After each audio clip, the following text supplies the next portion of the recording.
육체 노동이 많기 때문에 운동을 안 해도 된다. 이렇게 말씀하시는 분들 계시네요. 그분들은 운동한 게 아닌 건가요? 그럼? 오히려 당뇨, 고혈압, 흡연보다 이 근력 약화가 더 사망률이 높이거든요. 걷는 게 운동이 되어서는 안 돼요. 걷는 거는 그냥 일상인 거죠. 지금 한 가지 좀 아쉬운 현실이 87세. 네. 그런 분들이 만약에 헬스센터에 가서 등록하려고 그러면 다 거절하지. 그런 경우들이 많이 많죠. 있죠.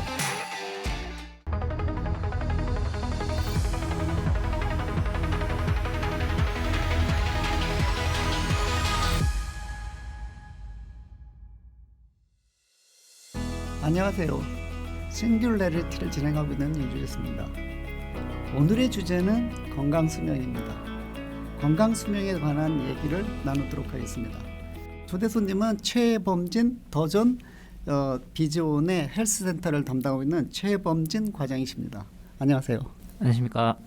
제가 최범진 과장님을 모시고 오늘 얘기하고 싶은 거는 건강수명인데요. 이 건강수명에 관해서 저는 이제 좀 한 가지 떠오르는 신화 얘기가 있습니다. 그리스 신화에 보면은 그 티토누스와 에오스라고 하는 새벽의 여신 에오스의 그 사랑 이야기가 있는데요. 에오스는 신이지만 그 인간밖에 사랑할 수밖에 없는 그런 운명이었었어요. 그래서 그 티토누스를 만나는데 티토누스는 트로이의 그 왕자였었습니다. 근데 이제 이 티토누스를 너무 좋아해가지고 제우스한테 가서 자기는 신이고 그러니까 오랫동안 살잖아요. 죽지 않고. 그런데 인간인 티토누스는 죽을 것 같으니까 연인을 잃을 것 같아가지고 제우스한테 부탁을 합니다. 이 사람을 죽지 않게 해달라. 그랬더니 제우스가 그걸 들어줬는데 그때 이 에오스가 실수를 한 거죠. 젊은 티토누스로 놔두라고 그랬었는데 그냥 죽지만 않게 해달라고 그래가지고 티토누스는 이제 몸이 허약되고 막 늙은이가 되고 나중에는 뭐 거의 몸이 이제 가루가 돼갖고 보이지가 않는 정도 수준이 될 때까지 계속 살고 있는 거야. 루이 라그레레라는 프랑스 화가가 그린 그림에 보면은 그 한 장면이 있습니다. 아주 아름다운 에오스라는 여신이 그 늙고 추한 티토누스를 버리는 장면이에요. 그래서 저는 이제 이 그림을 보면서 건강수명이라는 걸 알게 된 거예요. 이제 오래 사는 경쟁이 아니고 건강하게 오래 살아야 되겠다. 그런 의미에서 저는 이제 오늘 저 최범진 과장님 모시고 건강수명에 대한 얘기를 좀 많이 나눠보고 싶어갖고 모셨습니다. 뭐 건강수명하면 이제 뭐 제일 먼저 떠오르는 그 유명한 그 분이 피터 아티아 박사인데 이 건강수명을 유지하기 5가지 얘기를 많이 해요. 첫 번째가 이 각종 이제 뭐 영양보조제, 비타민이나 기타 등등 이런 거를 갖다가 자기 몸에 부족한 거를 잘 채워라. 두 번째는 음식 관련되는 거를 주의해서 잘 먹고 좋은 거 먹고 이렇게 해라. 세 번째는 수면을 잘해라. 그 다음에 네 번째는 정서적인 건강을 반드시 유지하라. 그리고 이분이 얘기하는 가장 중요한 게 운동. 이거를 해라. 이런 얘기입니다.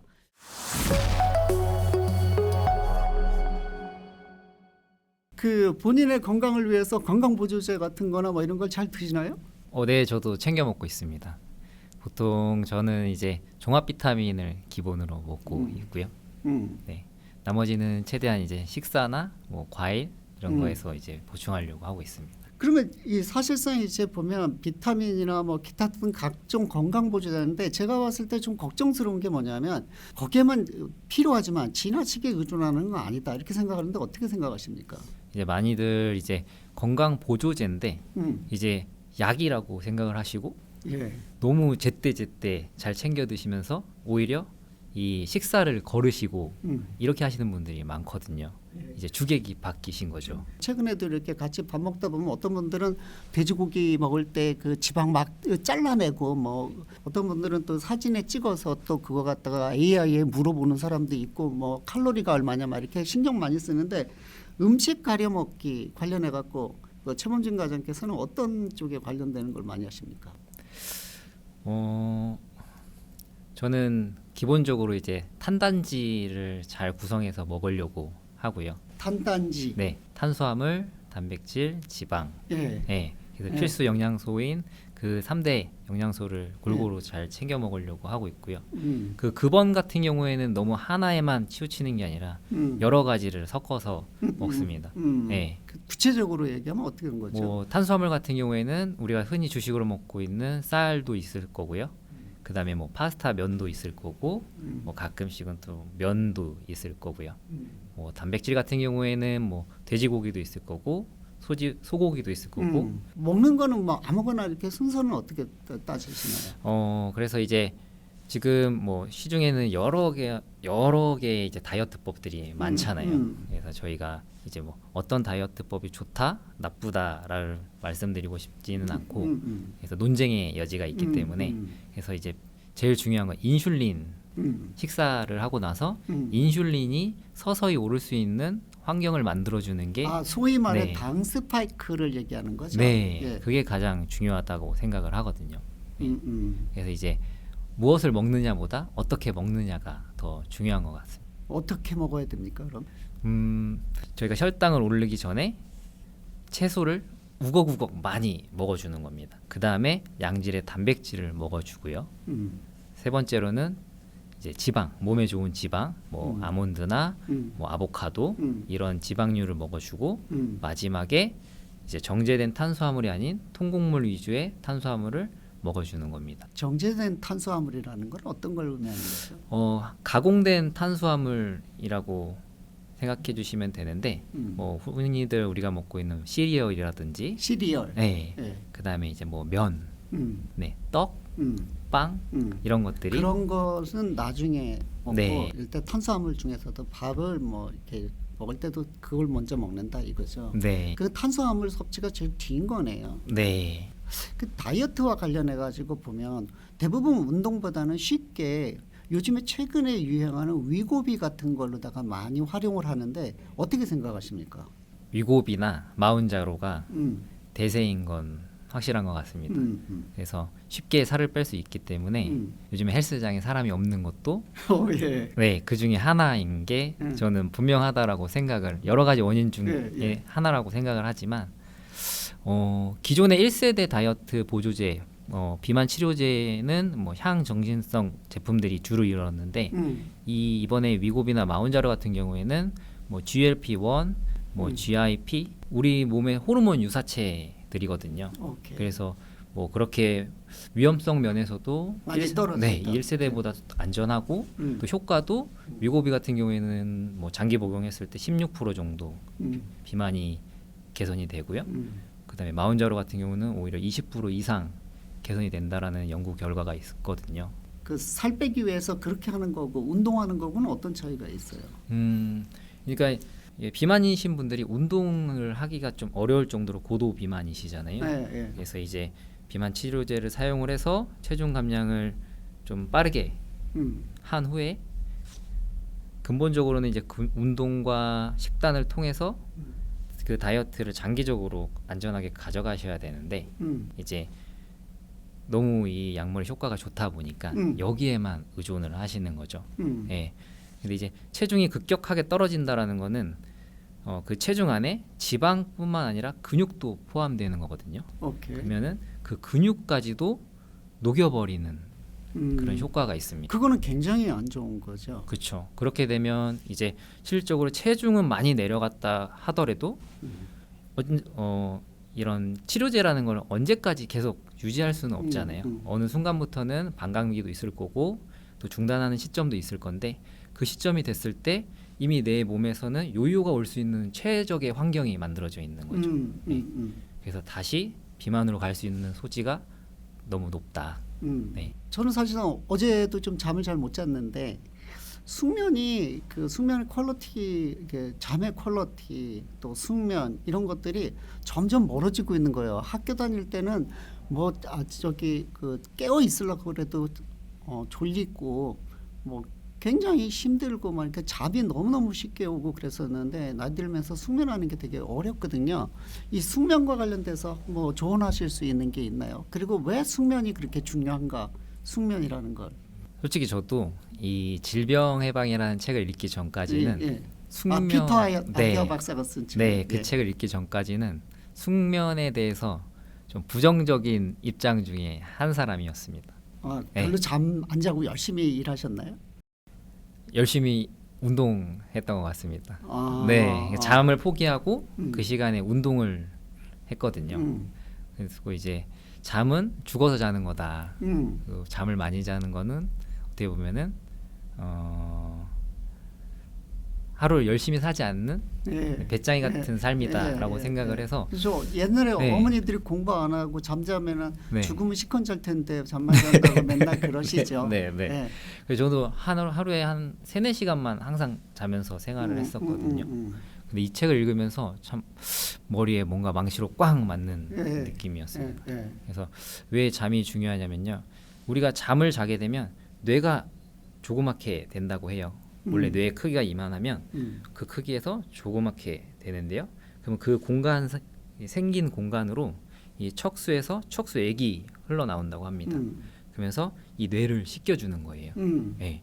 우리 몸에는 이제 노폐물을 걸러주는 장치들이 많이 있는데 뇌에는 그게 없다고 합니다. 네. 그래서 그 과정에서만 우리가 생활하면서 쌓인 노폐물들, 뇌 속에 쌓인 쓰레기들을 치워주는 역할을 하는데 잠을 안 잔다는 거는 뇌 속에 쓰레기가 가득한 상태로 계속 생활하는 거랑 똑같은 거죠. 네. 그래서 그래서 뇌를 씻겨주고 그 과정에서 뇌의 치매 유발 물질인 베타 아밀로이드, 네. 그 베타 아밀로이드가 이제 치매를 유발하는 가장 강력한 물질 중에 하나인데요. 그 물질도 해소된다고 합니다. 네. 건강 수명을 유지하기 위해서 또 하나 중요하게 다는 게 그 몸의 건강뿐만 아니라 반대쪽에 있는 그 정신 건강도 건강하게 유지해야지 신체 건강도 역시 유지가 된다라는 얘기예요. 그래서 사실상 굉장히 몇 년 전에 2024년인가요? 일본 아사히 신문에 이제 특집 기사가 나온 게 있었죠. 국내 신문에서도 소개가 됐었었는데 이 일상을 보면 아침에 매일 6시 일어나서 일본은 아직도 국민 체조가 있나 봐요. 그 방송에서 하는 그 라디오 방송에서 하는데 그거에 따라서 체조도 하고 약간 2층 집 같은 데서 사시는데 혼자 생활하시면서 방 청소를 아주 집도 너무너무 깨끗하고 계속 청소하시고 그다음에 자기가 먹을 거는 다 먹고 다 해먹고 그다음에 그렇게 하면서 산책도 하고 막 이래가지고 몸이 굉장히 바쁘세요. 그런데 또 가장 인상 깊은 게 94세인데도 불구하고 친구들인지 나이 어린 친구들이겠죠. 뭐 그런 사람들하고 그렇게 대화도 많이 하고 잡지도 열심히 읽고 그런다는 거예요. 그래서 저는 이제 이분을 딱 보니까 이분이 물론 신체적인 어떠한 운동도 그 연세에 굉장히 적절하지만 굉장히 좋은 정신 건강을 유지하고 있다. 그런 느낌이 드는 거예요. 그래서 이 정신 건강과 관련돼서는 저도 이제 이분을 이렇게 보면서 건강한 정신을 유지하고 그다음에 즐거운 마음을 하고 그다음에 늘 즐겁고 긍정적인 태도를 가져야 되겠다 그런 생각을 좀 많이 했거든요. 그래서 결국은 최근에 책도 읽고 이렇게 하다 보면 가장 큰 게 운동인 것 같아요. 왜냐하면 운동이 없이 앞에 있는 걸 다 한들 수명은 늘어날 수 있을지 모르겠지만 다 긍정적인 영향을 많이 주지를 않기 때문에 결국은 정신 건강을 궁극적으로 완전히 앞당길 수 있는 거는 운동이다 이렇게 보여서요. 많이들 이렇게 말씀을 하시잖아요. 피곤해서 운동할 힘도 없는데 왜 운동을 해야 되냐. 나는 평상시에 육체 활동이 많기 때문에 육체 노동이 많기 때문에 운동을 안 해도 된다. 이렇게 말씀하시는 분들 많잖아요. 근데 그런 분들일수록 운동을 더 많이 하셔야 돼요. 그러면 예를 들면 육체 노동이 많고 예를 들면 택배 기사님들 이러 보면 너무 하루가 힘드시잖아요. 푹 쉬셔야 되는 거 아닌가요? 그분들은 운동한 게 아닌 건가요? 그럼? 그렇죠. 그분들은 노동을 하신 거고요. 노동과 운동의 차이점은 어떤 거가 있는 거죠? 노동을 하게 되면 우리 몸에서는 코티졸이라는 호르몬이 나옵니다. 이 코티졸은 스트레스 호르몬인데요. 쉽게 생각해서 우리 몸에 근육을 갉아먹는다라고 생각을 해주시면 됩니다. 그래서 이제 대표적인 이화 호르몬이고요. 근육을 분해하는 호르몬이고요. 그리고 우리가 스스로 운동을 하면서 얻는 운동을 하면서 분비되는 호르몬은 세로토닌, 만족 호르몬이죠. 만족 호르몬. 네. 그 두 개의 호르몬의 작용이 다른가요? 다르죠. 이 세로토닌은 기분을 좋게 할 뿐만 아니라 또 평온하게 하고요. 또 얘는 대표적인 동화 호르몬으로서 근육을 만드는데 긍정적인 역할을 해줍니다. 네. 또 우리가 운동을 하게 되면 세로토닌과 또 테스토스테론, 또 성장 호르몬 이런 것들이 나와서 전체적으로 근육을 또 풍성하게 성장시킬 수 있는 그런 환경을 만들어줍니다.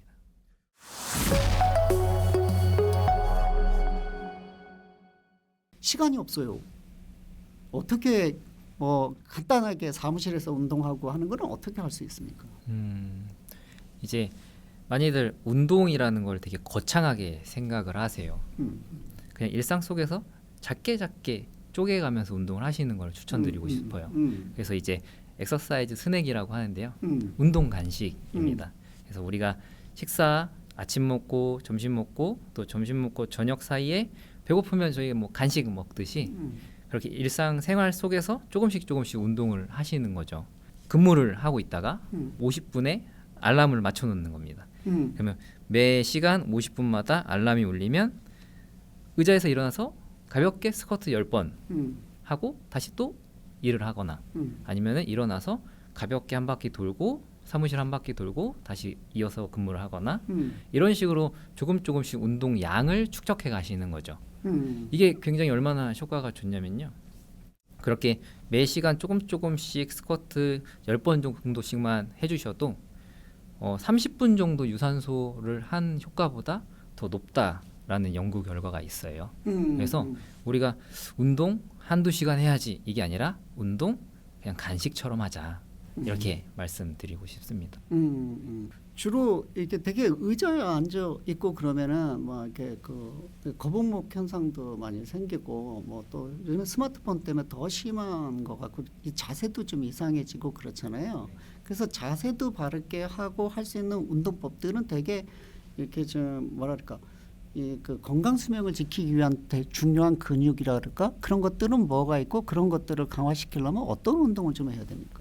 우리 몸에서 가장 중요한 근육 그리고 건강 근육을 뽑자고 한다면 저는 엉덩이 근육, 둔근, 네, 그리고 허벅지 근육, 그다음에 우리 체간 몸의 중심을 이루고 있는 흔히 말하는 코어, 코어 근육, 네, 그다음에 등과 악력을 또 이렇게 꼽을 수 있을 것 같습니다. 근데 이 악력이라는 게 굉장히 그 중요하다고 말씀하시는데 악력이라는 거는 이제 악력 이게 되게 생소하실 수가 있는데요. 쉽게 생각하시면 우리가 악력이 약하면 나중에 물도 따서 드실 수가 없고요. 저희 어머님 이렇게 띠 따는 게 잘 안 되십니다. 문도 급하게 현관문을 열어야 되는데 잘 열리지가 않게 되고요. 생활이 너무 불편한 거죠. 이거는 생존에 아주 중요한 근육입니다. 악력. 악력을 강화시키기 위해서 평상시에 집에서 하는 운동이 뭐가 있을까요? 제일 좋은 거는 매달리기가 가장 좋고요. 집에서 매달리기는 쉽지 않죠. 요즘에 이제 젊은 친구들은 집에 이렇게 발을 하나 이제 철봉 같은 게 있고 해서 매달릴 수 있지만 또 그렇지 않을 경우에는 그런 게 없을 경우에는 약간 좀 무겁게 장바구니에 좀 뭐 물건을 넣어서 들고 있는 그래서 이제 파머스 캐리라고 하는데요. 이제 저희 센터 같은 데서는 뭐 이제 덤벨을 들어서 좀 1분 정도 걷거나 이렇게 하면서 악력을 기를 수 있는 그런 뭐 물병을 들고 서서 물병을 들고 1분 정도 버티거나 이런 식의 훈련을 통해서 악력을 기르시는 악력이 거죠. 아주 중요하다. 악력이 되게 생존과의 굉장히 밀접한 연구 결과들이 많은데요. 이 악력이 약하면 사망률이 2배가 올라갑니다. 뭐 이렇게 상가집 가고 뭐 이렇게 하다 보면은 상당히 많이 듣는 게 그 어르신들이 낙상으로다가 고생하셨다 뭐 그런 얘기 하는데 이 낙상과 관련되는 예방은 어떤 운동이 필요합니까? 낙상 같은 경우에는 이제 전반적으로 코어의 불안정성 그리고 또 엉덩이나 허벅지에서의 제어력 흔히들 전문용어로 신장성 수축이라고 하는데 신장성 수축 이제 쉽게 생각하시면 우리가 이렇게 알통 이두근을 짧게 하는 게 단축성 수축 근육이 짧아졌잖아요. 그리고 이거를 버티면서 피는 거를 근육이 늘어나면서 네, 근육이 늘어나면서 예. 힘을 쓰는 게 신장성 수축. 네. 예. 이게 잘 되어야 됩니다. 아. 네, 우리 몸을 제어하는데. 예. 네. 그래서 이런 신장성 수축을 할 수 있는 운동들을 해주시면 좋은데요. 이제 그 낙상에 네. 관련돼서 그 낙상과 관련되는 거는 코어 근육하고 둔근이 중요한 네. 건가요? 그다음에 이제 코어, 둔근, 나아가서는 발에 이제 센서들, 이제 고유수용 감각이라고 하는데요. 우리 발에는 다른 신체들보다 많은 센서 기관들이 있습니다. 그래서 이 발에서 유일하게 발이 지면과 1차적으로 만나는 또 유일한 신체 기관이기도 하고요. 여기에서 좋은 정보가 입력이 돼서 뇌로 전달이 돼야 뇌에서 좋은 반응을 일으킬 수가 있거든요. 네. 근데 왜곡된 정보가 들어오면 우리가 반응을 왜곡되게 할 수밖에 없잖아요. 그래서 아까 말씀드렸듯이 코어, 엉덩이 근육, 허벅지 근육, 발 근육 이렇게 발, 말씀. 악력, 네. 예, 그런 것들이 중요하다. 네. 운동을 이제 꼭 해라. 그러면 어떻게 얘기를 하면 이게 뭐 대부분 사람들이 막 이렇게 멋있는 몸을 만들기엔 이미 글렀어. 뭐 이렇게 생각하고 그러는데 센터의 저기 뭐 그 소장님이시고 그런데 사람들한테 운동 시작해라 그러면 주로 어떤 얘기를 많이 하십니까?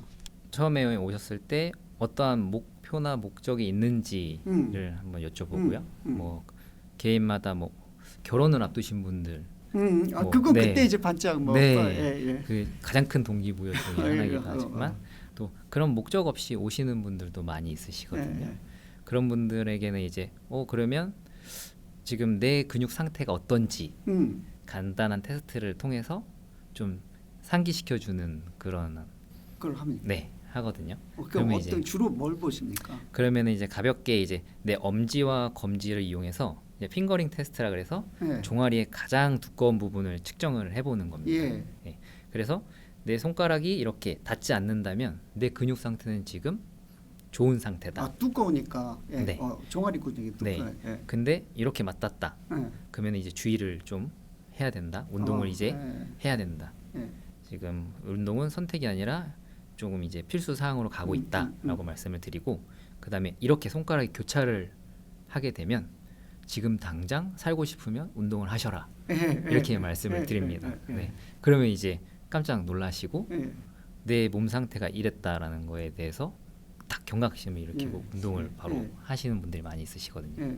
현대의 그 뭐 지금 이제 젊은 사람들이 생각할 때는 뭐 이렇게 그 식스팩도 보여주고 멋있는 몸매를 생각하고 해서 보여주는 운동을 할지 모르겠지만 갈수록 저같이 이렇게 나이 좀 어느 정도 60 넘고 이렇게 되면 기본적으로 운동이라고 하는 거는 나의 기능성, 퍼포먼스라는 게 중요하다고 생각을 하거든요. 네. 예, 그래서 그런 걸로다가 운동을 이렇게 조금 이렇게 접근하고 계시나요? 어떤 식으로 지금 사람들한테 이렇게 트레이닝하고 그러시면서는 어떤 생각을 갖고 사람들한테 얘기하십니까? 지금 딱 그 후자 방금 말씀해 주신 것처럼 이제 지금은 과거 몇 년 전까지만 해도 그 몸짱 열풍 그리고 뭐 버킷리스트, 뭐 바디 프로필, 바디 프로필 많이 했었죠. 네, 한창 유행했었잖아요. 근데 이제 한번 찍고 마는 거죠. 너무 이게 몸짱에 대한 이제 많은 분들이 피로감이 쌓인 것 같아요. 그래서 진정한 근데 그렇게 몸이 좋으신 분들이 멋있고 뭐 멋있을지 몰라도 이런 퍼포먼스 기능적인 면에서는 상당히 떨어지는 부분들이 있거든요. 그래서 저희는 이제 좀 더 이제는 펑셔널한 그런 움직임, 우리 인체가 가지고 있는 그런 움직임들을 회복시켜주는 그런 옛날의 기능을 다시 이렇게 폐화되지 않게 해주는 그런 식으로 다시 회복시켜주는 운동들을 많이 제공하려고 노력을 하고 있어요. 원래 스쿼트가 다 앉았다 일어나는 게 스쿼트거든요. 우리는 지금 두 발로 걷고 있는 성인들은 누구나 다 스쿼트를 했습니다. 완전 바닥에서부터 앉아서 일어난 스쿼트를 그렇기 때문에 지금 걸어 다닐 수가 있는데요.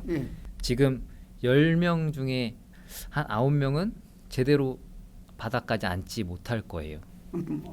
기억을 잊어버린 거죠. 그런 거예요. 그래서 그 원래 우리가 가지고 있던 움직임으로 돌아가자.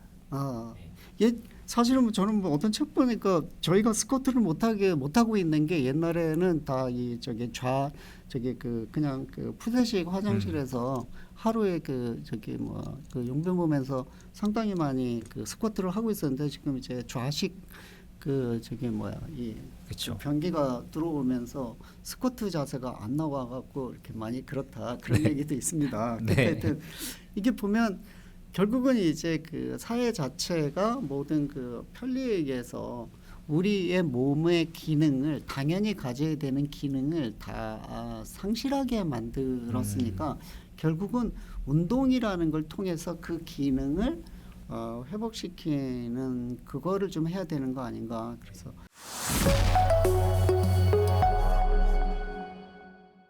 사실상 그 근감소라고 하는 게 현대인의 거의 질병이잖아요. 그쵸. 그거를 가지고 이걸 막아야 되는데 헬스센터의 역할은 뭐가 있을까요? 근감소와 관련해서 사람들이 많이 와야 될 텐데, 그죠? 네. 우선은 인식을 많이 바꾸셔야 될 것 같아요. 이제 근육 감소는 그냥 자연스러운 노화 현상이다라고 그냥 받아들이시는 예, 대부분 그렇죠. 네, 예, 그거 정말 중요한 얘기입니다. 네, 인정을 하시거든요. 예. 오히려 당뇨, 고혈압, 흡연보다 이 근력 약화가 더 사망률을 높이거든요. 예. 근데 그 근감소증은 그냥 자연스러운 노화여서 노화다. 받아들인다. 이러한 인식을 우선은 좀 바꾸기 위한 캠페인들을 많이 해야 될 것 같아요. 예. 네, 그래서 근감소증이 이제 우리나라에서는 2021년부터 이제 질병으로 분류가 됐거든요. 그래서 이거는 노화의 현상이 아니라 하나의 질병이고 우리가 감기 걸리면은 병원 가서 약 처방 받듯이 근감소증 또한 처방을 받아야 된다. 어떤 처방을 받냐? 운동에 대한 처방을 받고 영양에 대한 처방을 받아야 된다. 저는 사실은 운동에 대해서 관심이 많아서 그런죠. 저 이제 대부분 저도 이제 60이 좀 넘었고, 근데 이제 아마 선배들 이렇게 만나면 70이 가까이 되신 분들도 많고 그런데 그분들하고 대화를 나누면 그분들은 지금 현재의 몸을 최상이라고 생각하세요. 그런데 저는 그렇게 생각하지 않거든요. 왜냐하면 그래서 너는 아직까지 젊으니까 그런 강도 있는 운동을 하지만 나는 걷는 걸로다가 충분하다.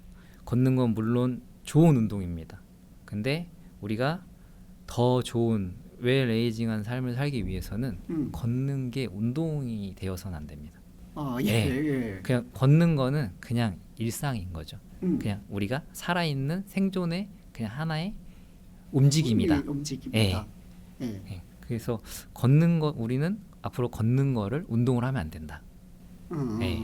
걷는 거는 그냥 기본이다. 네, 내 삶의 그냥 기본 베이직이다. 그러면 지금 그 트레이너께서 말씀하시는 최 과장님께서 말씀하시는 운동이라고 하는 건 걷는 걸 빼고 얘기하시는 거죠?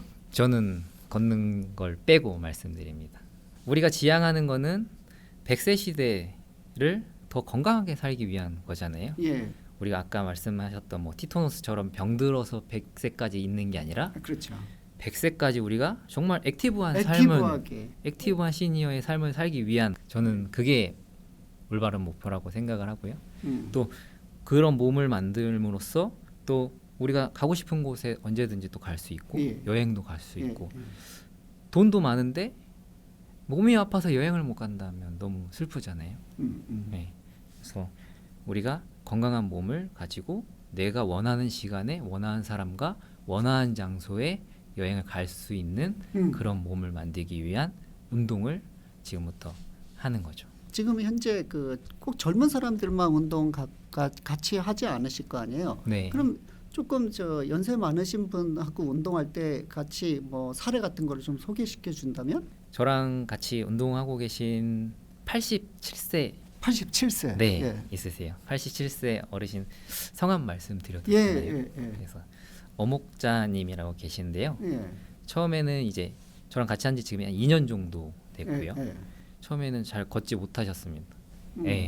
그래서 이제 휠체어를 끌고 밀고 다니셨는데 지금은 굉장히 액티브하게 운동을 하시거든요. 주로 어떤 거를 운동을 같이 하시고 있나요? 저희는 이제 기본적인 근력 운동뿐만 아니라 아까 말씀드렸듯이 처음에 항상 발을 깨우는 운동을 시작합니다. 발의 센서들을 키우는 운동들을 해서 발에 자극을 주고 그 다음에 우리가 균형을 잡을 수 있는 훈련들. 그래서 불안한 지면에서의 운동 움직임을 자꾸 노출을 하는 겁니다. 내 그거는 몸을. 이제 결국은 암만 주의해도 네. 낙상이라는 거를 넘어지는 건 피할 수가 없는데 네. 넘어졌을 때 최악의 상황, 고관절을 다친다든가 최악의 상황을 방지하려면 몸의 밀접성을 길러준다 그런 건가요? 네. 이 반응 속도를 빨리 해준다. 네. 그게 반사적인 반응을 해야 우리가 낙상을 예방할 수가 있는데요. 그런 반응을 하기 위해서는 기본적인 근력과 이런 균형 감각이 받침이 돼야 됩니다. 근력이 없는 상태에서 균형 운동만 아무리 한들 안 되고요. 왜냐하면 우리 근육 안에는 느린 근육과 빠른 근육이 있습니다. 네. 근데 나이가 들수록 이 빠른 근육의 퇴화가 빨라요. 빠른 근육이라는 건 어떤 네. 근육을 얘기하는 거죠? 이제 근육 안에 붉은색 근육이 있고 하얀색 근육이 있는데요. 네. 이제 우리가 쉽게 생각하면 마라토너들한테 많은 거는 빨간 근육. 예. 마라토너들 보면 되게 말랐잖아요. 예. 그래서 그 2시간 이번에 이제 서브 2가 깨졌는데요. 네. 예. 오랫동안 장기적으로 힘을 낼 수 있는 겁니다. 그리고 100m 선수들은 몸은 굉장히 근육질이죠. 두껍죠. 네. 예. 속근이라는 백근, 하얀 근육이 많은 겁니다. 예. 네. 그래서 우리 어렸을 때는 전력 질주 많이 다 했는데 예. 지금 아마 전력 질주 가서 시키면 한 10m, 20m 뛰어 다 넘어질 거예요. 예, 맞습니다. 네. 예. 그게 우리 몸의 백근, 빠른 근육 타입이 없어졌기 때문이거든요. 예. 점점 노인이 될수록 이 빨리 수축할 수 있는 근육들이 없다 보니 넘어지면서도 대체가 빨리 안 되는 거예요. 예. 예. 그래서 우리가 근력 운동을 통해서 근육을 키워놓고 그 키운 근육을 좀 타입을 바꿔주는 훈련들을 하는 거죠. 처음에는 느리게 스쿼트를 해서 근육을 키우고 나중에는 빨리 스쿼트를 해서 이 근육의 반응 속도를 키워주는 겁니다. 예.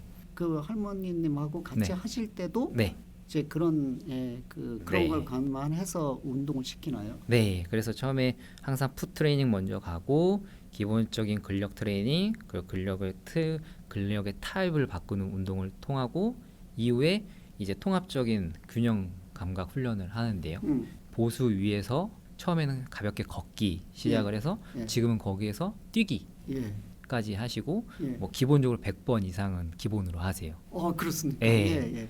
그럼 일상생활에 전혀 문제가 없는 거죠. 네. 그래서 만약에 우리가 예기치 않은 돌발 상황에서 돌부리에 걸려 넘어지더라도 빠르게 반응을 할 수가 있고 반응을 하다 보니까 넘어졌더라도 골절까지 이어지지 않는 그런 몸에 굉장히 만들 수 있는 좋은 거죠. 말씀을 해주셨는데 저도 네. 그렇게 생각하는데 낙상이라고 하는 거는 삶에 들어있는 거지 영원히 없어지는 건 아니잖아요. 네. 그렇지만 그거를 대처하는 몸을 만드는 거지 낙상을 안 하기 위해서 집에서 계속 텔레비전만 보고 있을 건 아니잖아요. 그렇죠. 그래서 저는 이제 운동의 효과가 최근에 보면 알츠하이머 이 치매로다가 굉장히 심각하게 고생하시는 분들이 한두 가정이 아니고 그래서 치매 예방과 운동과의 관계는 어떻게 생각하시고 지금 아까 말씀하신 할머님하고 운동할 때 그런 것도 생각하시고 운동 방법을 적용하시나요? 운동을 하면 치매가 예방된다라는 많은 연구 데이터도 있고요. 예. 이미 치매가 걸리신 분들이 또 회복까지 할 수 있다라는 연구 결과가 요즘에 많이 나오고 있을 정도거든요. 예. 그래서 제가 잘 사용하고 있는 방법 중에 하나, 트레이닝 방법 중에 하나는 이제 듀얼 이중 과제 훈련입니다. 이중 네. 과제. 예. 그래서 우리가 단순히 근력 운동이라고 해서 예를 들어서 스쿼트만 하는 게 아니라 스쿼트를 하면서 저희 같은 경우에는 구구단을 하거든요. 제가 질문을 하면 스쿼트를 하면서 네, 스쿼트를 하면서 그 질문에 대한 대답을 하고 그럼 어떻게 뭐 스쿼트 하고 있는 분 네. 그분한테 제가 그러면 네. 73 하면은 21 이렇게 하시면서 하면서 스쿼트 네. 동작은 하면서 네. 예. 이렇게 해서 자꾸 뇌에서 동시에 여러 가지 일을 처리할 수 있게끔 만들어주는 거예요. 환경 자체를 계속. 그래서 그렇게 하게 되면은 항상 반복적인 훈련만 하게 되면 뇌는 그렇게 변화가 일어나지 않거든요. 예. 근데 새로운 환경, 새로운 시도, 새로운 배움 이런 거를 적용을 하게 되면 뇌는 신경 가소성에 의해서 새로운 또 신경을 강화시키는 역할을 하게 됩니다. 예. 그래서 기존의 신경 채널만 가지고 계속 할 경우에는 치매가 왔을 때 대처가 되지 않아요. 근데 이 채널 이외에 여러 개의 신경망을 내가 만들어 놓으면 치매가 왔더라도 다른 신경망들을 사용할 수가 있잖아요. 그러면은 치매로부터 예방할 수도 있고 몸을 회복할 수도 있는 그런 환경들이 더 좋게 형성되는 거죠. 그게 제일 좋은 삶에 긍정적으로 하면서 자기 몸을 지키는 제일 좋은 첫 번째 과제가 자기 몸에 대한 공부를 많이 하고 그 다음에 1인 1 트레이너를 두고 그 다음에 이제 뭐 그 뒤로 해갖고 한참 뒤에 제일 끝에 그래도 돈이 남으면 좋은 간병 시설을 위해서 저축해라. 그게 저는 그렇게 생각합니다. 그래서 자기 몸에 대한 투자가 멋져다. 그래서 지금 아까 말씀하신 대로 그런 식으로 조금 이렇게 가야 되는데 저 좀 약간 걱정스러운 게 아까 말씀하시는 몇 분 이렇게 하시는 분들을 보면 그분들은 이제 돈이 있건 없건 간에 자기에 대한 투자를 해야 되겠다는 생각을 하면서 그런 프로그램도 같이 하고 그러잖아요. 근데 그게 좀 약간 대중화되고 그래야 되는데 지금 한 가지 좀 아쉬운 현실이 이게 좀 나이가 고령 아까 말씀하신 87세 네, 87세. 그런 분들이 만약에 헬스센터에 가갖고 등록하려고 그러면 다 거절하시죠. 그런 경우들이 많죠. 있죠. 예, 네. 그리고 이제 아닌 거죠. 이미 뭐 어디 뭐 강남의 어떤 호텔 뭐 이런 데서는 60 몇 살이면은 뭐 신규 가입도 안 된다고 하니까. 네. 예? 현실적으로 그런 부분들이 있습니다. 지금 아무래도 이 고령화 사회니까 이 간병 서비스나 그런 것들 국가적인 그런 게 되게 많이 우리나라는 굉장히 다른 나라보다 그런 게 굉장히 잘 돼 있는 선진국이잖아요. 그런데 정작 그 헬스센터의 그런 것들이 좀 더 확충해야 되는 거 아닌가요? 노인 전문 헬스센터라든가 그런 것들이 더 공공시설로다가 확장해야 되는 거 아닌가요? 민간이 아니고. 제가 얼마 전에 이제 기사를 통해서 봤는데 일본 같은 경우에는 우리보다 노인 비율이 훨씬 많잖아요. 예. 간병인을 구할 초고령화. 수가 없대요. 그래서 정부에서 간병인을 트레이너로 고용을 하더라고요. 아. 네. 그래서 이제 지금은 요양보호사가 이제 그런 일을 할 수가 있지만 이제 트레이너도 그 일을 할 수 있는 그러한 여건을 만들어 주는 거죠. 헬스 트레이너의 간병도 가능할 수 있게. 네. 그거 진짜 좋은 아이디어인 것 같습니다. 대신에 이제 지금 트레이너로서의 이제 현장에서 일을 하고 있는 전문 선생님들은 대부분 이제 생활 스포츠 지도사라는 이 문체부 자격증을 가지고 있는데요. 예. 그러면은 이제 거기서 노인 스포츠 또 자격증이라는 게 또 따로 있습니다. 네, 그런 자격 사항들 또 이제 더 위에는 이제 건강운동관리사라는 또 자격증이 또 있는데 또 이러한 전문 자격증들을 소지하고 있는 한에서 이렇게 또 일을 할 수 있는 그런 여건을 만들어 주면은 오히려 이제 또 더 이 시장이 더 활기차지지 않을까 생각을 합니다. 아침에 이렇게 뭐 어디 운동 가고 그다음에 뭐 사람들을 만나면 이 달걀 이렇게 막 2개 네. 뭐 이렇게 주세요 이러면서 하루에 달걀 2개 먹어야 돼. 그래서 사과 먹어야 돼. 그러면서 먹는 거 갖고 얘기하시는 저보다 약간 나이 많으신 분들의 얘기가 많아요. 단백질 섭취. 네. 이거 어떻게 하는 게 가장 맞는 거죠? 이제 WHO 권고 사항으로 제가 말씀을 드리면 20대에서 30대 같은 경우에는 이제 체중 1kg당 1g. 네. 그럼 예를 들어서 70kg면 하루에 70g의 단백질을 섭취를 하는 거죠. 네, 이거를 한 번에 다 먹는 게 아니라 몇 끼 좀 나눠서 섭취를 하게 되는 건데요. 그렇게 따지면은 한 끼에 보통 한 20g에서 25g 정도로 좀 나눠서 먹을 수가 있을 것 같아요. 그리고 40세에서 50세가 되면 이 비율이 조금 더 높아집니다. 오히려 나이가 들어서 적게 먹는 게 아니라 조금 더 포지션을 높여줘야 됩니다. 그래서 체중 1kg당 1.2에서 1.5g. 그리고 60세 이상이신 분들은 이제 고기 싫어 이렇게 하시잖아요. 고기 먹기 싫다고 하시잖아요. 오히려 더 많이 드셔야 돼요. 네. 그래서 체중 1kg당 1.5에서 최대 2배, 2g까지 먹기를 권장을 하거든요. 달걀 2개 먹으면 그럼 몇 g이죠? 그러면 통달걀 같은 경우에는 이제 하나에 6g씩 해서 12g.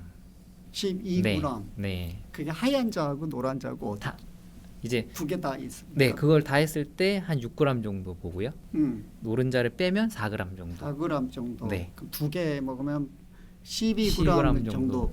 근데 되게 요즘에 그 어디 코스트 같은 데 가면 그 단백질 관련되는 거 제품들이 굉장히 많아요. 저도 이제 그 하나 제품에 하나를 갖다 액상 단백질을 먹는데 그게 단백질 함량이 높다고 그래가지고 25g 5g 정도. 예, 되죠. 네. 그래서 저는 이제 그걸 하루 종일 그것도 좀 양이 많아서 별로 그런 걸 좋아하지는 않아서 그냥 그래도 운동하기 때문에 그거를 좀 먹어야 된다 이렇게 보충하기 때문에 네. 그렇게 하고 있는데 사실상 그게 굉장히 중요한 거네요. 그러니까 그것도 하나 먹어두는 게 필수 그걸 위해서는 도움이 되겠네요. 쉽게. 너무 좋죠. 왜냐면 우리 몸을 구성하고 있는 모든 물질이 단백질이거든요. 아 그런가요? 네, 머리 끝에서부터 발끝까지, 예. 발톱까지 예. 다 아미노산으로 구성이 되어 있어서 음. 그 원료를 넣어주는 게 가장 베스트죠. 근데 소문에 의하면 액상 그런 것들이 그 노인네들한테는 되게 신장이나 이런 쪽에 안 좋다 뭐 그래서 단백질 그거 좀 주의해라 막 그런 얘기도 많거든요. 그런 건 어떻게 생각하십니까? 분명히 그런 사실도 있고요. 지나친 단백질 섭취는 뭐 신장과 간에 부담을 준다. 그래서 혹시 뭐 간이나 신장에 문제가 있으신 분들은 병원에서 꼭 진료를 받으시고 진단을 받으시고 섭취 유무를 판단하시는 게 좋고요. 만약에 신장이나 간이 건강하신 분들은 뭐 드셔도 무방하다고 저는 말씀드릴 수 있을 것 같아요. 예, 그리고 그것도 드실 때는 항상 증명된 제품을 드시는 게 좋고 뭐 요즘에는 막 인스타 예, 뭐 이런 데서 공인되지 않는 막 파는 것들이 많이 있거든요. 이런 것들은 안에 성분이 어떤 게 들어가 있는지 알 수가 없습니다. 그래서 오히려 이러한 불법적인 제품들을 먹으면서 신장이 망가지는 케이스들이 많기 때문에 그래서 좀 FDA 승인이나 식약처 허가를 받은 그런 안전한 제품을 드신다면 오히려 뭐 신장이나 간에 뭐 부담도 없고 오히려 내 근육을 채워서 더 건강한 삶을 살 수 있는 그런 또 환경을 만들 수가 있을 것 같습니다.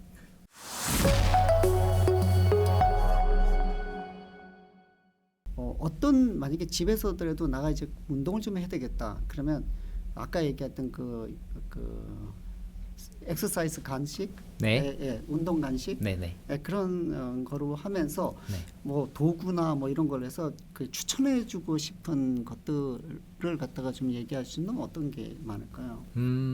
우선은 등산 중요한가요? 등산이 헬스센터에서 한 거보다는 좀 다른 것도 많죠. 근데 과도하게 하면 좀 무릎도 다치고 그래요. 네. 이 등산이 올라갈 때는 너무 좋은 운동이거든요. 항중력 운동이잖아요. 예. 내 체중을 가지고 할 수 있는 항중력 운동으로서 정말 우리 몸의 80%의 근육을 담당하고 있는 엉덩이와 허벅지 근육을 발달시킬 수 있는 아주 좋은 운동인데 내려올 때가 문제입니다. 내려올 때는 계속 우리가 아까도 충격을 주죠. 네, 그 충격을 우리가 흡수해야 될 뿐만 아니라 아까 말씀드렸듯이 우리가 짧아졌던 근육이 늘어나면서 힘을 써야 된다라고 말씀을 드렸잖아요. 예. 이게 우리는 익숙하지가 않은 시스템이거든요. 근데 등산에서 내려올 때는 이 허벅지 앞부분이 계속 늘어나면서 힘을 쓰는 동작이에요. 우리는 일상에서는 짧아지면서 힘을 쓰는 거에 익숙해져 있는데 등산 같은 경우에는 반대잖아요. 그래서 또 산은 또 타고 올라가는데 또 몇 시간 걸리고 내려올 때 또 내려와야 되니까. 네, 내려와야 되니까. 반드시. 네, 그러니까 계속 충격이 쌓이는 겁니다. 그래서 내려올 때 주의해야 되는 건 그럼 어떻게 해야 될까요? 그래서 내려올 때는 최대한 스틱을 좀 잘 사용을 해서 좀 체중을 분산시켜 주시면서 충격을 완화하면서 내려오는 거라. 올라갈 때보다 네. 저는 사실은 올라갈 때는 좀 스틱 갖고 좀 도움 받는데 내려올 때는 뒤에다가 이렇게 걸고 그냥 탕탕탕탕 내려오거든요. 아 그게 아니구나. 반대로 해야 되는군요. 네, 반대로. 그게 굉장히 중요한 걸 배웠습니다. 네, 그래서 그 충격을 분산하면서 내려오신다면 등산도 굉장히 좋은 운동 중에 하나라고 말씀드릴 수 있을 것 같아요. 트레이너님하고 운동할 때도 보면 이 그 균형, 발바닥 그거에 대한 인지 그 운동을 되게 많이 하시는데 네. 그렇게 중요하게 생각하는 게 발에 대해서는 뭐가 그렇게 중요한 것 같아요? 만약에 우리가 풋이 무너진다면 위에 있는 뭐 발목, 무릎, 고관절, 예, 나아가서 허리, 예. 더 나아가서는 어깨, 목까지 통증을 일으킬 수가 있거든요. 그래서 내가 특별한 외상이 있거나 그렇지 않았는데 계속 반복된 통증이 있다라고 하면 그 통증이 있는 부위를 유심히 볼 게 아니라 저는 발을 보시라고 말씀을 드리거든요. 네. 그래서 발이 그만큼 중요합니다. 저는 그 트레이너님하고 같이 운동하고 그럴 때 발바닥 갖고 되게 많이 하시잖아요. 예, 이제 그래서 이 발바닥 왜 이렇게 발바닥에 네. 관심이 많으시나 네. 그런데 그런 이유가 있군요. 네. 이렇게 친구분들이나 또 선배님들 만나서 이렇게 대화할 때 보면 야 운동은 걷는 게 제일 좋아 이렇게 말씀하시는 분이 걷는 거 보면 걷는 자세가 저렇게 걸으면 별로 안 좋을 것 같은데라는 느낌이 많거든요. 네. 제일 쉬운 게 기본이 걷는 거지만 걷는 자세도 되게 중요하지 않나요? 네. 우리가 걷는 거에 대해서 한 번도 배워본 적이 없잖아요. 없죠. 그냥 감으로만 걷게 되거든요. 예. 그래서 항상 걸을 때도 이제 이게 발바닥이라고 말씀을 드리면 이게 뒤꿈치 그리고 여기가 엄지발가락의 가장 두터운 부분 그리고 새끼발가락 쪽의 두터운 부분 이게 발의 3포인트라고 하거든요. 예. 3점. 예. 그래서 요 포인트에 체중이 잘 실려야 됩니다. 걸을 때. 그래서 뒤꿈치부터 닿고 바깥쪽으로 갔다가 엄지발가락 쪽으로 체중이 이동하는. 그러면서 네. 이 앞으로 나가는 네. 건가요? 그러면서 이 엄지발가락 쪽으로 힘이 실려서 밀어주는 동작으로. 네. 이 추진력으로 우리가 걷게 되는데요. 재밌는 게 이 현대인들이 엄지발가락의 기능이 좋지가 않아요. 사라졌죠. 네. 그렇다 보니까 미는 힘이 이 엄지발가락이 발의 50%의 힘을 담당을 하거든요. 미는 힘이 약해지면 어떻게 되는지 아세요? 그 추진력을 목으로 합니다. 예, 목으로 가네요. 네. 예. 그러면 자연스럽게 거북목이 진짜 만들어지는 거예요. 거북목으로 걷는 네. 거를 본 적이 있어요. 아주 네. 심한 증상이 있는 사람들이 네. 있어요. 그래서 그런 분들 발 테스트 하잖아요. 엄지발가락의 기능이 떨어져 있습니다. 엄지랑 발가락이 굉장히 중요한 네. 거네요. 그래서 거북목 교정해야지 하면서 이것만 해서 되는 게 아니라 그런 분들 같은 경우에는 발을 엄지발가락의 기능을 살려주면 목이 교정되는 효과가 생깁니다. 네. 그게 우리 몸이 다 연결돼 있기 때문에 그렇게 할 수가 있는데요. 운동을 안하면 문제가 된다고 하는 게 중에 하나가 세포 내의 미토콘드리아의 그 밀집도가 떨어진다 그럴 때 미토콘드리아가 뭐 하는 거죠? 쉽게 말씀드리면 우리 몸의 발전소입니다. 발전소. 미토콘드리아가. 네. 예. 여기서 이제 우리가 먹은 영양소가 들어오고 그 영양소를 가지고 발전소에서 이제 떼는 거죠. 그 영양소를 가지고 떼서 에너지를 만드는 겁니다. 네. 그래서 우리가 어렸을 때는 이 미토콘드리아 수가 많으니까 많이 먹어도 얘네들이 활활활활 잘 태워내는 거예요. 영양소를. 그러면 미토콘드리아가 부족하다고 그러면 지방이 많이 쌓일 수밖에 없는 거네요. 지방을 태워주지 않으니까. 그렇죠. 이제 미토콘드리아가 근육 내에 많이 자리를 하고 있거든요. 근육 세포 내에. 이제 우리가 근육의 크기가 똑같더라도 나이가 들면서 사이즈는 같더라도 안에 밀도가 조금씩 빠지거든요. 그러면은 이제 골다공증처럼 좀 구멍이 송송송송 근육 내에도 나게 되고, 근데 그렇게 송송송송 나면 그 안에 지방이 채워집니다. 그거를 이제 우리가 흔히들 먹는 마블링. 예. 네, 마블링. 그게 그러니까 비싸잖아요. 예. 근데 우리 몸에 마블링은 좋지가 않은 거고요. 우리가 요즘에 마블링을 하고 있죠. 그렇죠. 마블링을 만드는 그 2+를 자꾸 만드는 겁니다. 네. 그렇게 되면 아무래도 운동의 효과는 근육이 힘을 발휘할 수도 없을 뿐만 아니라 마블링이 된 근육은 힘을 못 발휘하나요? 그렇죠. 아무래도 그리고 또 대사적인 면에서도 이점이 떨어지고 또 몸에 염증을 자꾸 일으키게 됩니다. 그렇게 되면 그럼 자꾸 몸에 통증도 생기고요. 앞에 있는 이 책은 우리 최범진 과장께서 쓰신 제목은 장타 시크릿인데 읽어보면 장타 시크릿하고는 관계없고 전부 다 헬스 집에서 하는 헬스가 아니고 집에서 하는 스트레칭 동작 관한 네, 모험 책이죠. 맨몸 운동도 맨몸 운동이 주로 많죠. 이루고 네. 네, 이후에는 2부에는 뭐 피트니스 센터나 이런 데 가서 할 수 있는 동작들도 있습니다. 특별히 더 뭐 하고 싶은 말씀 하세요. 이 운동이라는 게 멈추지만 않는다면 음. 언제 시작하느냐는 중요하지 않는 것 같아요. 멈추지만 않는다면 천천히 가도 괜찮으니까요. 지금 당장 일어나서 스쿼트 한 번 더 해주시고 네. 또 그 작은 운동들이 쌓여서 정말 근육 연금 듬뿍 얻어서 건강한 삶 사셨으면 좋겠습니다. 오늘 그 자리에 함께 해갖고 좋은 말씀 주셔서 너무 감사합니다. 감사합니다. 지금까지 유재수의 싱글레리티였습니다.